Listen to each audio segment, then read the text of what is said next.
একদিন আমি খুব অসুস্থ হয়ে পড়ি। তারপর আমার ছোট চাচা এসে বলল, রূপালী মা, তোর আজ এই ঘরে একা থাকার দরকার নাই, তুই আমার ঘরে আয়, তোর চাচির সঙ্গে থাকবি। আমি তখন বলল, আমি আমার ঘরে একাই থাকতে পারবো। চাচা বলল, তোর শরীর খুব অসুস্থ, কিছু হলে তোর চাচি তোর সেবা যত্ন করতে পারবে, আর সেই জন্যই বলছি। তারপর আমি চাচার কথায় ছোট চাচার ঘরে গেলাম। তারপর দেখলাম চাচি তো ঘরে নাই। তাহলে চাচা আমাকে মিথ্যা বলল কেন? বন্ধুরা, মূল গল্পটি শুরু করার আগে তোমাদের একটা কথা বলতে চাই। তোমরা যারা এখনো আমার এই চ্যানেলটি সাবস্ক্রাইব করনি, তারা দ্রুত আমার চ্যানেলটি সাবস্ক্রাইব করে পাশে থাকবা। তো চলো বন্ধুরা, এবার তোমাদের চাচার সেই গল্পটি শোনাই। আমার নাম রূপালী। আমাদের সংসারটা খুব ভালোভাবে চলছিল। আমার বাবা একটি পোস্ট অফিসে চাকরি করতেন। আমার পরিবারে শুধু আমি একাই ছিলাম। আমার কোনো ভাই বোন নেই। আমার মা বাবা ছিল আর আমি। আমাদের পরিবারে সদস্য সংখ্যা ছিল ৩ জন। আমি দেখতে অনেক সুন্দরী ছিলাম। আমার স্বভাব চরিত্র অনেক ভালো ছিল, সেটা আমি বলতাম না। আমার স্কুলের সকল বন্ধু বান্ধব সকলেই বলতো, তোর মন মানসিকতা অনেক ভালো। তারপর কিছুদিন পর আমার বাবা আর মা আমার নানুর বাড়িতে বেড়াতে গিয়েছিল। আসলে আমার নানু আছেন, কিন্তু আমার নানা নেই। আমার নানা ভাই অনেক আগেই মারা গিয়েছিল। আমার এক মামা ছিল, সে দেশের বাইরে ছিল। আমার বাবা মা দুইজনে মামার বাড়িতে বেড়াতে গিয়েছিল, কিন্তু সেদিন আমি বাড়িতেই ছিলাম। আমি আমার বাবা মার সঙ্গে যাইনি, কারণ আমার স্কুল খোলা ছিল, আর তাই আমি বাড়িতেই থেকে গেলাম। কিন্তু কষ্টের বিষয় হলো, আমার বাবা মা যখন আমাদের বাড়িতে ফিরে আসছিল, তখন একটি রোড অ্যাক্সিডেন্টে বাবা আর মা দুজনেই মারা যায়। তারপর আমি এই পৃথিবীতে একা হয়ে পড়ি। আমার বাবা মা মারা যাওয়ার পর আমি যখন অনেক ভেঙে পড়েছিলাম, তখন আমার 2 চাচা ছিল। বড় চাচার নাম আবুল মিয়া আর ছোট চাচার নাম কতুবুদ্দিন। তখন আমার বড় চাচা আবুল মিয়া এবং ছোট চাচা কতুবুদ্দিন তারা আমাকে বলল, তুই কোনো চিন্তা করিস না। তোর মা বাবা নেই তো কি হয়েছে, আমরা তো আছি। তখন ছোট চাচা বলতো, রূপালী আমার বাড়িতে থাকবে, আমি তাকে লেখাপড়া শেখাবো, তার সমস্ত খরচ আমি বহন করব। কিন্তু বড় চাচা বলল, রূপালী তুই তো ছোট চাচার কাছে থাকবি না, আর তুই আমার বাড়িতে থাকবি, আমি তোর সমস্ত খরচ, লেখাপড়ার খরচ আমি বহন করব। আমি তোর দেখাশোনা করব। কিন্তু আমি বুঝতাম না 2 চাচা আমাকে নিয়ে কেন ঝগড়ার সৃষ্টি করল। কুতুবুদ্দিন চাচা বলল, রূপালী আমাদের সাথে থাকবে, আর বড় চাচা আবুল মিয়া বলতো, না, রূপালী আমার সাথে তার চাচির সাথে থাকবে। এই নিয়ে তারা দুজন ঝগড়া লেগে পড়ত। কিন্তু আমি বুঝতাম না তারা কেন এভাবে আমাকে নিয়ে এত লড়াই করছে, এর পিছনে কি উদ্দেশ্য আছে। আমি তখন চাচাকে বললাম, চাচা, তোমাদের মধ্যে ঝগড়া করার কোনো প্রয়োজন নাই, আমি নিজেই বাড়িতে একাই থাকতে পারবো, কেউ আমাকে দেখাশোনা করতে হবে না, আমার কারো খরচ প্রয়োজন নাই। আমার বাবা যে টাকা পয়সা ব্যাংকে রেখে গেছে, সেই টাকা দিয়েই আমি আমার লেখাপড়া চালাবো, আপনাদের কারও আমাকে দেখাশোনা করার দরকার নেই। কিন্তু তারপরেও ছোট চাচা কুতুবুদ্দিন বলতো, কেন, আমরা কি মরে গেছি? তুই তোর বড় চাচার কথা শুনবি না, তুই আমার বাড়িতেই থাকবি, তুই বাড়ি ছেড়ে কোথাও যাবি না, আমি তোর খেয়াল রাখবো, তুই তো আমার মেয়ের মতোই, ভাতিজি তো মেয়ের মতোই হয়, আমার ছেলে মেয়ের আর তোর মধ্যে তো কোনো পার্থক্য নেই। তখন আমি কুতুবুদ্দিন চাচাকে বললাম, চাচা দেখুন, আমি বড় চাচাকে কষ্ট দিতে পারবো না। আমি যদি আপনার বাড়িতে থাকি, তাহলে আমার বড় চাচা অনেক কষ্ট পাবে, কারণ সে ভাববে হয়তো আমি তাকে নিজে চাচা মনে করি না। তাই আমার মনে হয় আমি কারো সাথে থাকার দরকার নেই। তারপর কিছুদিন যাওয়ার পর আমি যখন নিজের ঘরে একা থাকতাম, একদিন রাতে আমি খাওয়া দাওয়া সেরে যখন নিজের ঘরে ঘুমাচ্ছিলাম, তখন হঠাৎ দরজায় নক করল। আমি ঘরের ভিতর থেকে একটু ভয় পেয়ে গেলাম। আমি মনে মনে ভাবলাম, এত রাতে কে হতে পারে, এর আগে তো কেউ দরজায় আসেনি। আমি ভয়ে দরজা খুলছিলাম না। যখন আমি কোনো শব্দ করছিলাম না, তখন আরও বেশি দরজায় নক করতে লাগলো। আমি বিছানা থেকে উঠে দরজার কাছে গেলাম। তারপর আস্তে করে রুমের দরজাটা খুলে দেখলাম আমার বড় চাচা বারান্দায় দাঁড়িয়ে আছে। আমি চাচাকে দেখে চমকে উঠলাম। বললাম, চাচা, তুমি এত রাতে কেন? চাচা তখন বলল, মা, তোর সাথে আমার কিছু জরুরি কথা আছে। আমি বললাম, চাচা কি কথা? সেটা তো দিনেও বলতে পারতে। চাচা তখন বলল, তোর ছোট চাচার জন্য দিনে কিছু বলার সুযোগ পাইনি।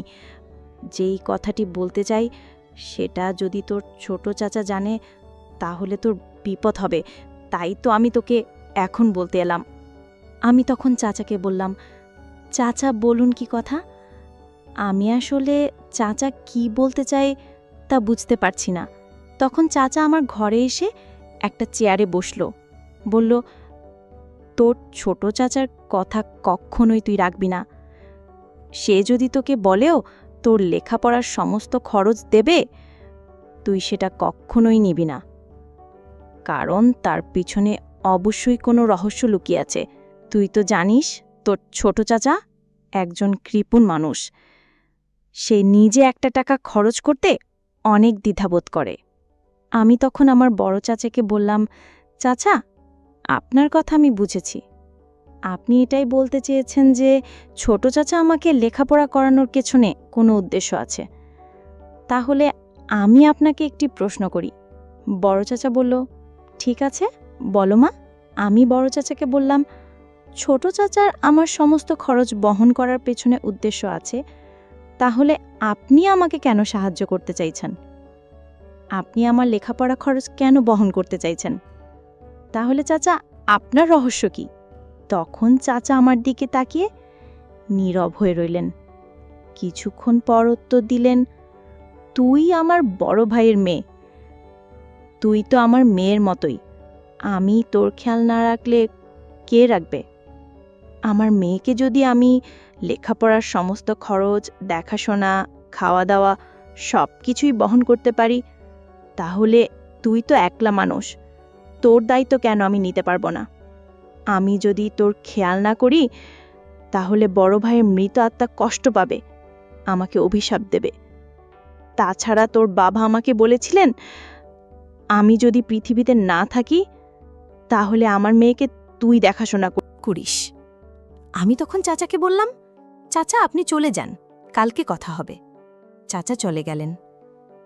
একদিন অসুস্থ হয়ে পড়ায় দুই চাচা এসে আমাকে অন্য ঘরে থাকার পরামর্শ দেন।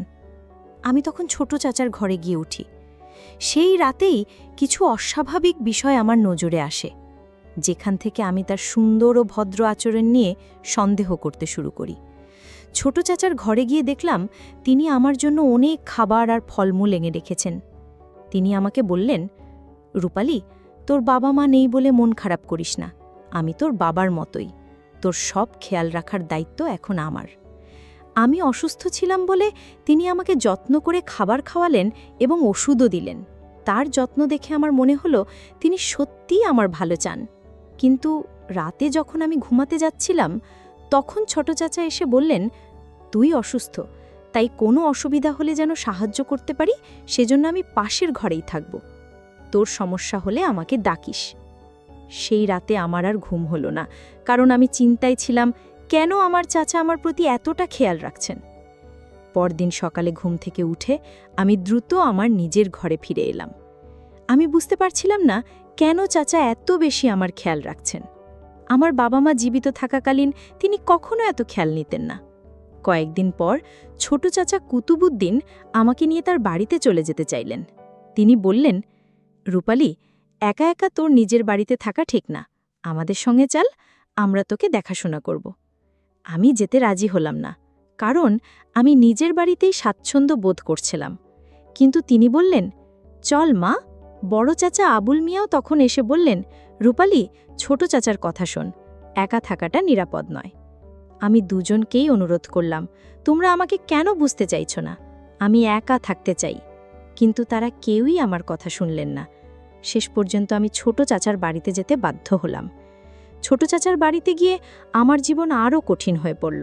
সেখানে আমাকে বাড়ির সমস্ত কাজকর্ম করতে হতো। আমাকে রান্না করতে হতো, ঘর পরিষ্কার করতে হতো, এমনকি তার ছেলে মেয়েদেরও দেখাশোনা করতে হতো। লেখাপড়ার জন্য সময়ই পেতাম না। আমি বুঝতে পারছিলাম আমি তাদের জন্য একজন কাজের মানুষে পরিণত হয়েছি। আমার মনে হলো তারা আমাকে নিজের মেয়ের মতো দেখাশোনা করার কথা বললেও আসলে তাদের উদ্দেশ্য অন্য কিছু। আমার মন ভেঙে গেল। আমি বুঝলাম আমার বাবা মায়ের মৃত্যুর পর আমি সত্যিই একা হয়ে গেছি। আমার মনে হলো আমার কোনো আশ্রয় নেই। আমি সিদ্ধান্ত নিলাম এভাবে আর চলা যাবে না। আমাকে নিজের পথ নিজেকেই তৈরি করতে হবে। আমার বাবার রেখে যাওয়া টাকা আমার লেখাপড়ার জন্য ছিল, আর তা আমাকেই ব্যবহার করতে হবে। আমি চুপচাপ নিজের ভবিষ্যৎ নিয়ে পরিকল্পনা করতে শুরু করলাম। আমি জানতাম আমাকে খুব সাবধানে চলতে হবে, কারণ আমি এখন একা। এক রাতে যখন সবাই ঘুমাচ্ছিল, আমি চুপি চুপি আমার বাবার ব্যাংকের কাগজপত্র খুঁজে বের করলাম। আমি দেখলাম একটি নির্দিষ্ট অঙ্কের টাকা আমার নামে ফিক্সড ডিপোজিট করা আছে এবং এর নমিনি আমি নিজেই। আমার চাচার আমার টাকা হস্তান্তরের কোনো অধিকার নেই। এটা জানার পর আমার মনে এক নতুন শক্তি ফিরে এলো। আমি চাচাকে বললাম এবং তাকে বোঝাতে চেষ্টা করলাম যে আমি কারো বোঝা হতে চাই না এবং আমি আমার নিজের পথ তৈরি করতে চাই। আমি বললাম, আপনারা আমাকে আর কোনো সাহায্য করতে হবে না, আমি নিজের দায়িত্ব নিজেই নেব। চাচা প্রথমে রেগে গেলেও পরে তিনি দেখলেন যে আমাকে আর কোনোভাবে প্রভাবিত করা যাবে না। এরপর আমি ছোট চাচার বাড়ি ছেড়ে আবার নিজের বাড়িতে ফিরে এলাম। আমি আমার বাবার রেখে যাওয়া টাকা দিয়ে একজন গৃহশিক্ষক রাখলাম এবং কঠোর পরিশ্রম করে লেখাপড়া করতে লাগলাম। আমি নিজের পায়ে দাঁড়ানোর প্রতিজ্ঞা করলাম, যাতে আর কখনো কারো সাহায্যের উপর নির্ভর করতে না হয়। কিছুদিন পর আমার বড় চাচা আবুল মিয়া এলেন আমার কাছে। তিনি বললেন, আমি শুধু তোর ভালো চেয়েছিলাম। আমি তার কথা শুনে চুপ রইলাম।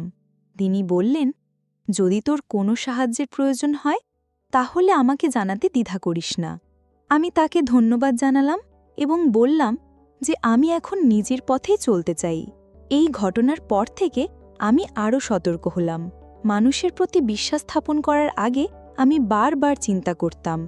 আমি আমার বাবার রেখে যাওয়া শিক্ষাকেই আঁকড়ে ধরলাম, স্বাবলম্বী হওয়া এবং আত্মবিশ্বাসী হওয়া। আমার বাবা মা আমাকে ভালোবাসার পাশাপাশি যে স্বাধীনতার শিক্ষা দিয়েছিলেন তা আমাকে জীবনে এগিয়ে যেতে সাহায্য করেছিল।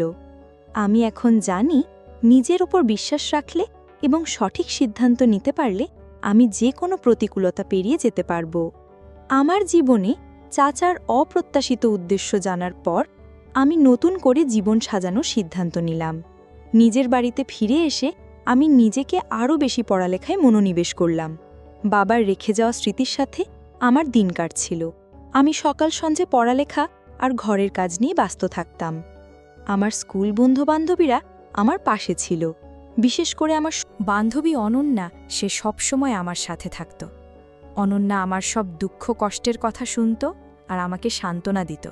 ওর সাহায্য ছাড়া হয়তো এই কঠিন সময়টা পার করা আমার পক্ষে সম্ভব হতো না। একদিন অনন্যা আমার বাড়িতে এলো। আমরা দুজনে বসে গল্প করছিলাম। অনন্যা জানতে চাইল, রূপালি, তুই এখন কেমন আছিস? চাচার বাড়ি থেকে আসার পর তোর কি আর কোনো সমস্যা হয়েছে? আমি দীর্ঘশ্বাস ফেলে বললাম, আর বলিস না রে, সব কিছু এখন কেমন যেন অচেনা লাগছে। কাকে বিশ্বাস করব আর কাকে করব না বুঝতে পারি না। অনন্যা আমাকে বলল, চিন্তা করিস না, আমরা সবাই তোর পাশে আছি। ঠিক তখনই দরজায় কড়া নাড়ার শব্দ হলো। রাত তখন প্রায় ৮টা। এই সময় কে আসতে পারে ভেবে আমি একটু অবাক হলাম। অনন্যাও আমার দিকে জিজ্ঞাসু দৃষ্টিতে তাকালো। আমি ধীরে ধীরে দরজার দিকে এগিয়ে গেলাম। দরজা খুলে দেখি আমার বড় চাচা আবুল মিয়া দাঁড়িয়ে আছেন। তার মুখে চিন্তার ছাপ।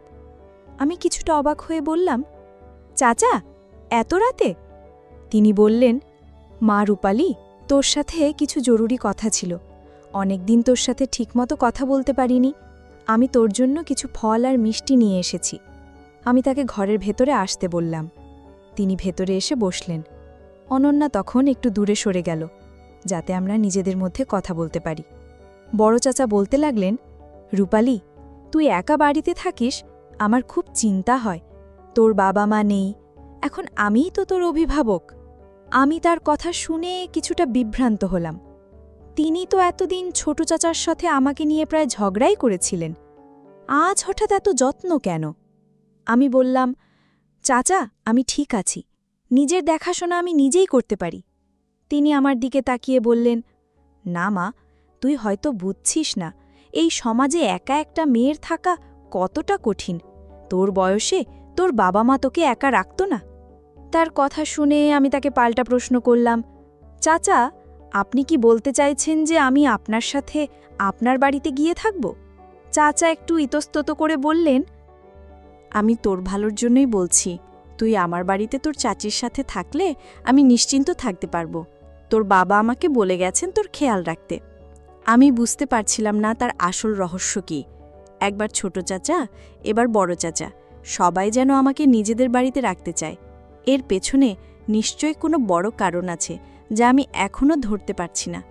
আমি বললাম, চাচা, এখন আমি আর কারো বাড়িতে থাকতে চাই না। আমি নিজের মতো করে থাকতে চাই।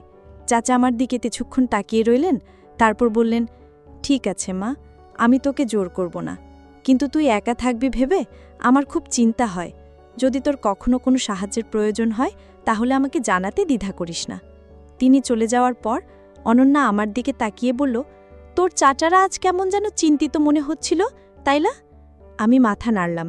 আমার মনে হলো ঘটনাটি আরও রহস্যময়।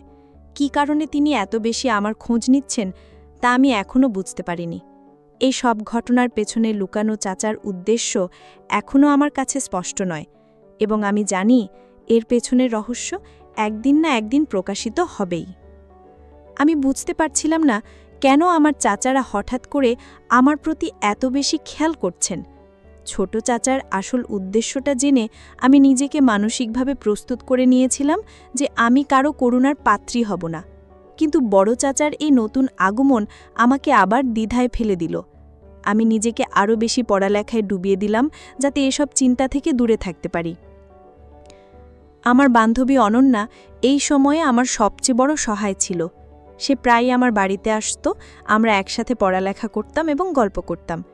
তার সাথে কথা বললে আমার মন কিছুটা হালকা হতো। একদিন অনন্যা আমাকে বলল, রূপালি, তোর চাচার কথাবার্তা কেমন যেন রহস্যময় লাগছে না? আগে তো তারা তোকে নিয়ে অত মাথা ঘামাতো না। আমি দীর্ঘশ্বাস ফেলে বললাম, হ্যাঁ রে, আমারও তাই মনে হচ্ছে। ছোট চাচার রহস্য তো বুঝতে পারলাম, কিন্তু বড় চাচার উদ্দেশ্য কি তা এখনও পরিষ্কার নয়। কয়েকদিন পর একদিন বিকেলে আমি স্কুল থেকে ফিরছিলাম। পথে দেখি আমার ছোট চাচা কুতুবুদ্দিন আমার বাড়ির সামনে দাঁড়িয়ে আছেন। আমাকে দেখে তিনি হাসি মুখে বললেন, রূপালি, কেমন আছিস? তোর খবর নিতে এলাম। আমি কিছুটা অবাক হলাম, কারণ তিনি আমার বাড়ি ছেড়ে আসার পর এই প্রথম এলেন। আমি বললাম, আমি ভালো আছি চাচা। তিনি বললেন, রূপালি, আমি তোর সাথে কিছু কথা বলতে চাই। মা, তোকে আজ আমি সত্য কথা বলবো। আসলে তোর বড় চাচা এবং আমি চেয়েছিলাম তোর বাবার রেখে যাওয়া সম্পদ এবং ব্যাংকে জমানো টাকা আমাদের হোক। আমরা চেয়েছিলাম যদি আমি তোর খেয়াল বা দেখাশোনা করি এবং স্কুলের খরচ সব কিছু আমি বহন করি, তাহলে ভেবেছিলাম হয়তো তোর বাবার রেখে যাওয়া সম্পদ, টাকা পয়সা এগুলো আমার হবে। তাই আমি লোভে পড়ে গিয়েছিলাম। আর তাই তো তোকে বারবার বলছিলাম যে তুই আমাদের সাথে থাক। আর তোর বড় চাচাও চেয়েছিল যে তুই তার বাড়িতে থাকিস, কিন্তু তুই একজন মেধাবী মেয়ে। তুই আগেই বুঝে গিয়েছিস যে আমাদের উদ্দেশ্য ছিল তোর বাবার রেখে যাওয়া সম্পত্তির ওপর। তুই বুঝে গিয়েছিস আসলে আমরা তোর বাবার সম্পত্তি পাওয়ার আশায় তোর দায়িত্ব নিতে চেয়েছিলাম। আমার ভুল হয়েছে মা।